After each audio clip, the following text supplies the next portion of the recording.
sa lahat. Nakatambay lang ang ilang residente sa eskinitang ito nang biglang sinilaban ang isa sa mga lalaki. Ang may kagagawan niyan, selosong kapitbahay. Kung ano ang dahilan, yan ang dapat niyong abangan. Pilipinas sa alas 5:30 na. Ito ng mga bumabanderang balita. Gerang Iran at Israel, ano bang epekto sa mga Pilipino? Utay-utay, dagdag presyo sa petrolyo hinati sa 2 araw pero mas mataas pa sa 5 piso. Bagong banat VP Sara tinawag na scammer si Pangulong Marcos. Buwelta agad dyan ng palasyo. Mahirap din buksan ang mata ng bulag at nagbubulag-bulagan.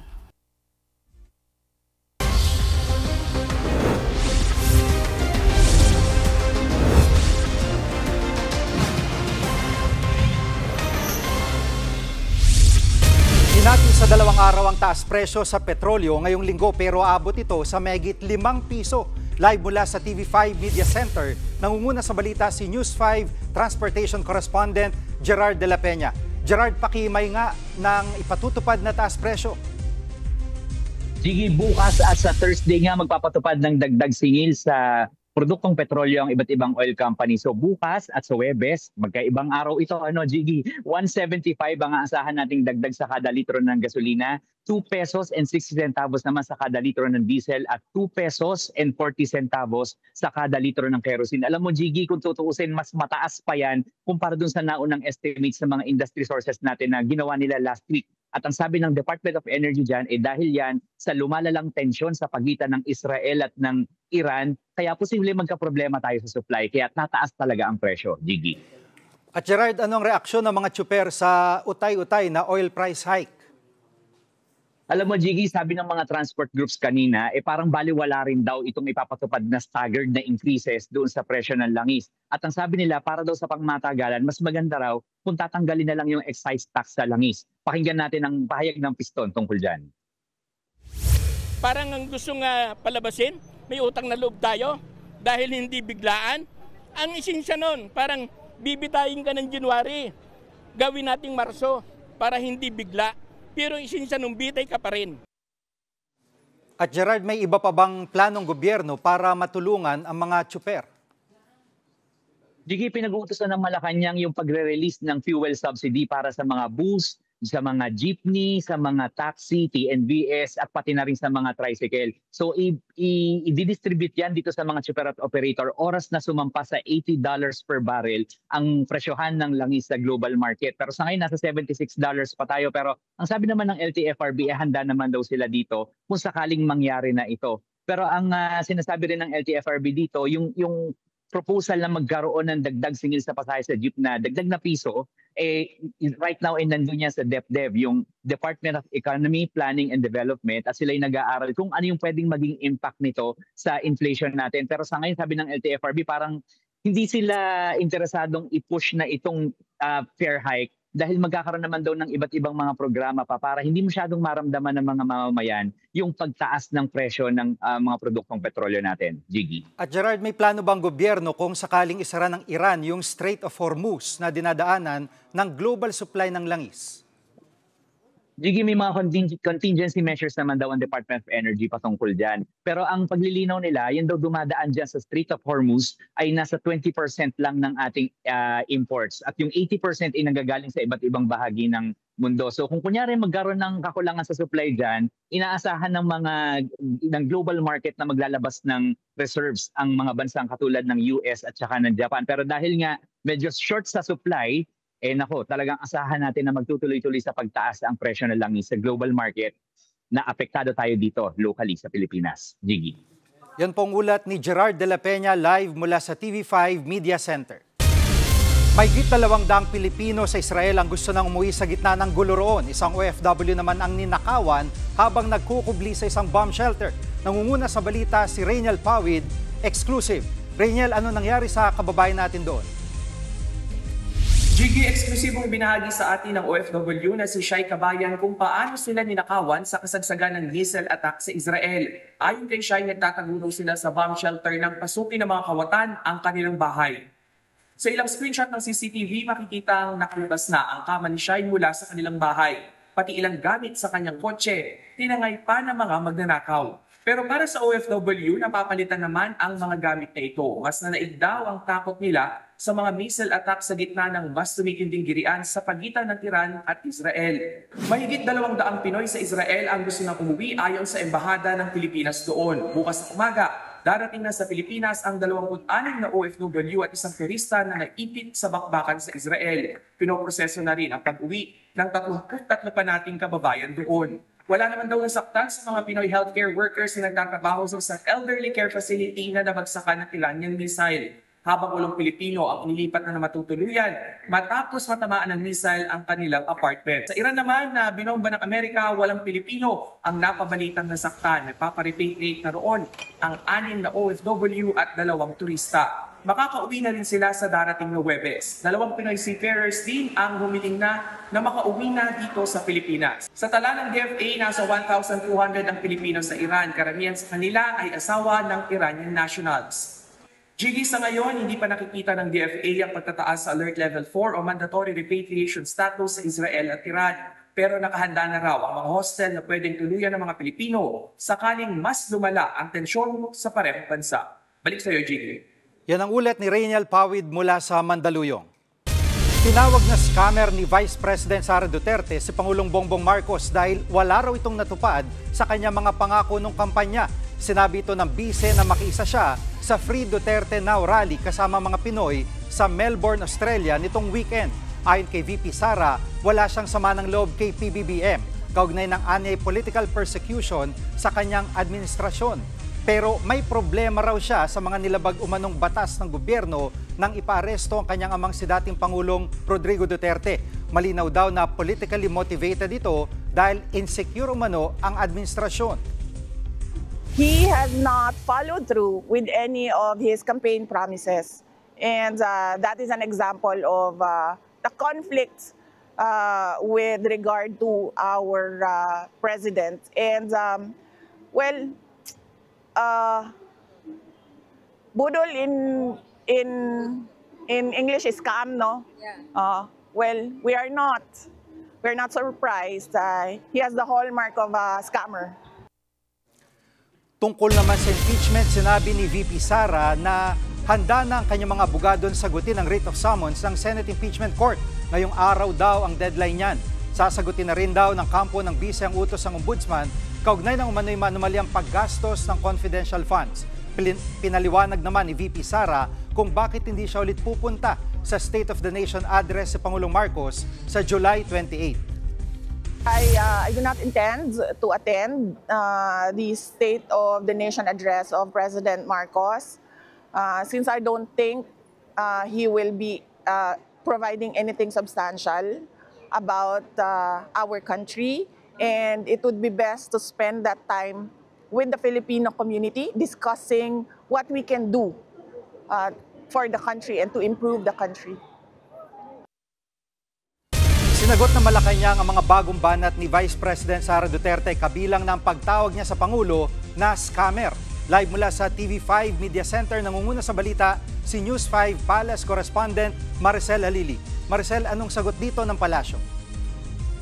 Gigi, inalmahan yan ng Malacanang. Dahil bukod dyan sa pagtatawag kay Pangulong Bongbong Marcos na budol ni Vice President Sara Duterte, kinwestiyon din ni VP Sara kung bakit umabot ng 16 trillion pesos ang utang ng Pilipinas. Gayong wala naman daw nararamdaman ng taong bayan na anumang proyekto. Pero ang sagot dyan ni Palace Press Officer Undersecretary Claire Castro, itingnan din natin kung ano yung nangyari ng mga nakalipas na administrasyon. Itong 16 trillion pesos daw na utang ng Pilipinas ay mula pa nung nakalipos na administrasyon. At nung daw time ng Duterte administration, umaabot na ng higit 12 trillion pesos ang utang ng Pilipinas. Kung tutuusin daw, tumaas pa raw ito ng 115% nung administrasyon pa lamang na yon. Ang hirit pa ni Yusek Castro mahirap talagang magpaliwanag sa mga nagbubulag-bulagan. Ika nga niya, ang hindi raw marunong tumingin sa pinanggalingan, hindi raw talaga malalaman ang katotohanan. Narito ang pahayag ni Yusek Castro. Budol? Talaga? Hindi ko alam kung sino ba ang nambudol. Hindi natin alam kung sino ba ang nambubudol. Sa panahon, sa nakikita po natin na pagtatrabaho ng Pangulo, sa pag-uutos sa amin na focus sa trabaho at hindi pamumulitika, sino ba talaga ang nambubudol? At Maricel, ano naman ang naging reaksyon ng palasyo sa sinabi ni VP Sara na dismayado siya sa performance ng Pangulo? Alam mo, hindi na nagulat dito ang Palasyo, Jiggy, dahil sabi niya, mahirap daw talaga. Ganyan daw ang nangyayari kapag hindi daw talaga chinecheck ang record ng Pangulo. Hindi na rin sila nagulat kung sinabi man ni Vice President Sara Duterte doon sa Melbourne, Australia na humihingi siya ng paumanhin doon sa mga sumama sa rally kung pinili man daw niya si PBBM na maging katandem nito noong nakaraang presidential elections. Tinanong din natin ang Malacanang kung ano bang tingin ng Pangulo tungkol doon sa pagti-team up ni na PBBM at ni VP Sara nung nakaraang kampanya. Meron bang pinagsisisihan dito ang Pangulong Marcos? Narito ang tugon ni Jose Castro. Wala po ako nadidinig sa Pangulo na siya po ay nanghinayang. Kung siya man po ay nakipag-team up sa Vice Presidente. Kung may nagsisisi man na sa kanya ay maka-team up siya, it's their loss, not the President's. Gigi? Yan po ang ulat ni Maricel Alili live mula sa TV5 Media Center. Susunod, sa poll sa CCTV, mga magkakapitbahay na nagiinuman, biglang sinilaban. At Oklahoma City Thunders makasaysayan ng pagkakapanalo nang makuha ang pinakaunang NBA Championship. Diyan lang kayo mga kapatid, dapat una sa lahat.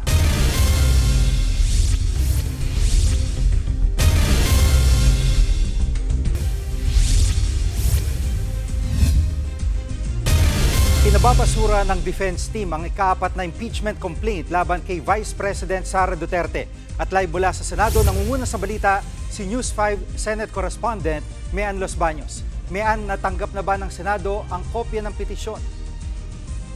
Jiggy, alam mo, nandito ako sa 6th floor ng Senado kung saan narito nga yung opisina ng Clerk of Court. At dun sa dulo, kung makikita ninyo, ay nagkumpulan na yung mga miyembro ng media, lalo na yung ating mga cameramen. At naghihintay pa rin tayo hanggang sa mga oras na ito. Dahil sa opisina ng Clerk of Court, o Senate Secretary Attorney Renato Bantug, dapat ibibigay yung kopya ng sagot ni VP Sara doon sa writ of summons na ipinadala ng impeachment court. But until now, 5:45 p.m., hindi pa dumarating dito yung kanyang kinatawan. Hindi natin alam kung messenger ba yan o abogado ang maghahain dito. But nakakuha na kasi tayo ng impormasyon na nauna nang bigyan ng kopya ng sagot ni VP Sara ang Kamara. At doon sa very limited na portions ng 34-page na document na nakita natin, tama ka, hinihiling nga ng kanyang kampo na ipadismiss o ipabasura ang impeachment complaint laban sa Vice Presidente. At mayan dito sa hiling na ipabasura, no, ano daw yung basihan nila dito sa kahilingan na to? Jiggy, again very limited yung nakuha nating copy kasi kahit yan maipasa dito sa Senado, hindi pa rin tayo makakakuha ng buong kopya dahil ira-route muna yan mula sa Senate President hanggang sa lahat ng senador. But doon sa nakita kong dokumento, isa sa mga grounds ay yung void ab initio o void from the beginning. Ibig sabihin, ang sinasabi ng depensa ay wala itong visa simula pa nung umpisa. Yan ay dahil nag-violate daw o lumabag itong prosekusyon o yung naghain ng impeachment complaint. So sinasabing one-year bar rule o dapat isang impeachment complaint lang ang ihahain sa isang impeachable officer sa loob ng isang taon. Yun yung nakita natin na so far, isa sa mga grounds. Hindi ko alam kung meron pang ibang mga sumunod para ipadismiss itong impeachment complaint na ito, Gigi. At mayan, hanggang anong oras pwedeng hintayin dyan yung dokumento na inaabangan? Hanggang alas 7 lang ng gabi, GE. So, 5:47, barely more than an hour na lang yung hinihintay. Pero ang sinasabi, nakausap ko mismo si Clerk of Court, Attorney Renato Bantug Jr. At ang sinasabi niya, just in case daw na dumating yung kinatawan ng pangalawang Pangulo ng beyond 7 p.m., kailangan ipaalam kay Senate President at Presiding Officer Jesus Cordero kung tatanggapin pa ba ito ng Korte. Kasi Gigi, inirelease yung writ of summons noong June 11 pa at binigyan sila ng non-extendable 10 days para mag-reply. So dapat daw sapat na yon at makapasok yung kanilang dokumento sa loob ng office hours, which is 8 a.m. to 7 p.m. GD. At dapat physical, pwede bang online yung filing? JG, technically pwede. Inaalaw ng impeachment rules yung online. Pero ang sinasabi ni Clerk of Court Renato Bantug, itong particular na sagot na to, they're expecting na physical submission ito dahil wala pa naman silang binibigay na official email sa magkabilang partido, sa prosecution at sa defense. So dapat itong sagot na ito mismo sa unang writ of summons na binigay ng impeachment court, dapat ipabigay ni VP Sara physically at maihain dito sa Clerk of Court ng Senado. At live po yan na ulat ni Mian Los Baños mula sa Senado.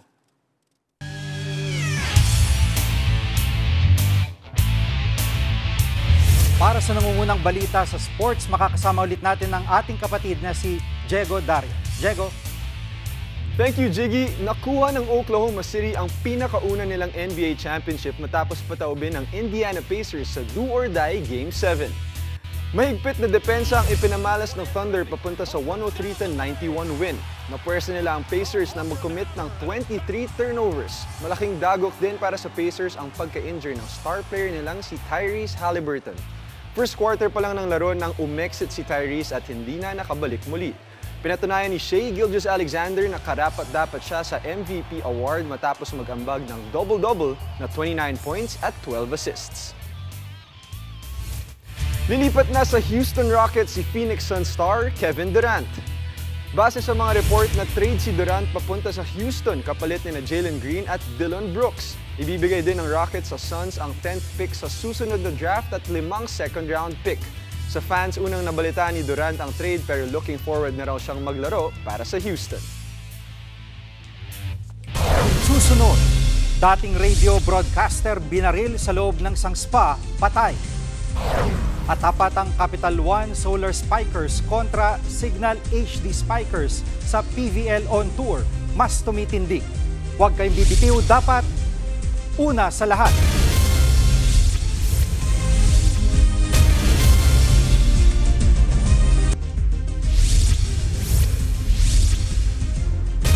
Inspeksyon ni Pangulong Bongbong Marcos sa mga recovery at reconstruction project sa Marawi City. Kabilang sa 261 million pesos na proyekto ang terminal building, fish port at daungan para sa mga barko. Ininspeksyon din ng Pangulo ang temporary learning spaces para sa mahigit 700 mag-aaral. Sinaksihan naman ng Pangulo ang pagkakabit ng Starlink Internet Unit sa isa sa 4 na eskwelahan doon. Ang mga proyektong ito ay bahagi pa rin ng patuloy na pagsasaayos at pagbangon ng lungsod ng Marawi matapos ang giyera noong 2017. Pinagpaliban ng Department of Agriculture ang planong ibaba ang maximum suggested retail price o MSRP ng imported na bigas. Ayon kay Agriculture Secretary Francisco Tiu Laurel, posibleng madelay ito ng 1 hanggang 2 buwan dahil sa tumitinding tensyon sa Middle East. Pag-aaralan daw muna ng ahensya magiging global price bago ipatupad ang bagong MSRP. Dagdag pa ni Tiu Laurel, may epekto rin ang nakambang oil price hike sa sektor ng agrikultura. Plano ng DA na ibaba sa 43 pesos mula 45 pesos ang MSRP ng imported na bigas.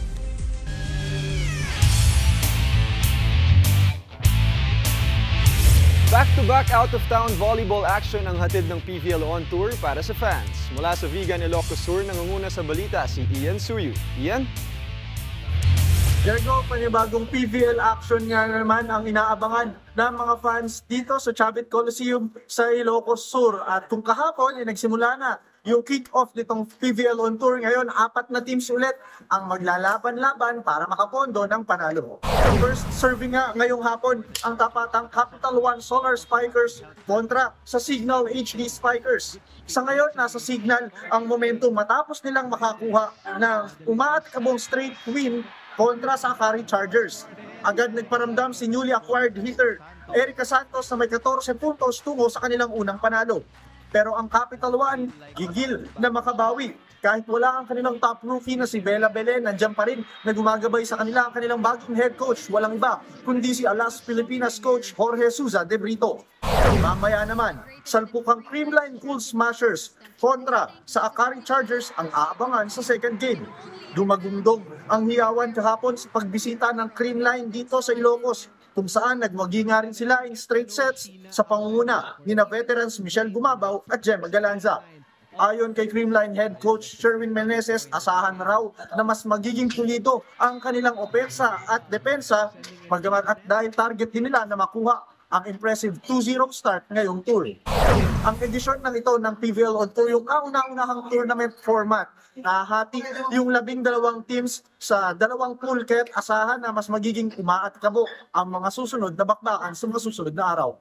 Yan muna ang latest mula dito sa Ilocos Sur. Diego? Yan ang ulat ni Ian Suyu mula sa Ilocos Sur. At yan muna ang mga nangungunang balita sa sports. Ako po si Diego Dario.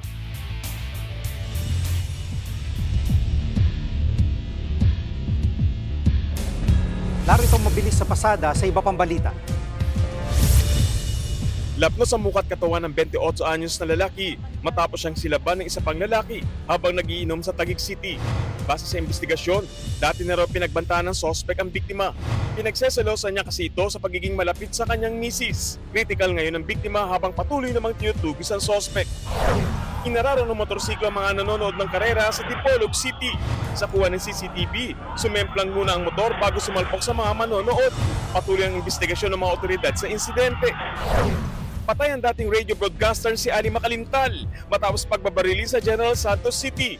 Base sa investigasyon, bigla na lang pumasok ang mga salarin sa loob ng spa kung nasaan ang biktima at basta na lang itong pinagbabaril. Iniimbestigahan pa ang pagkakakilanlan ng mga salarin at ang motibo sa krimen. Sugatan ang 2 rider matapos silang magsalpukan sa Kalinog, Iloilo. Nagliyab pa ang isa sa mga motor. Wala pa nagsasampan ng reklamo mula sa 2 panig. Patuloy ang investigasyon. Gary De Leon, News 5. Mga bumabanderang headlines, alam mo na, dapat una sa lahat, susunod na po ang Frontline Pilipinas.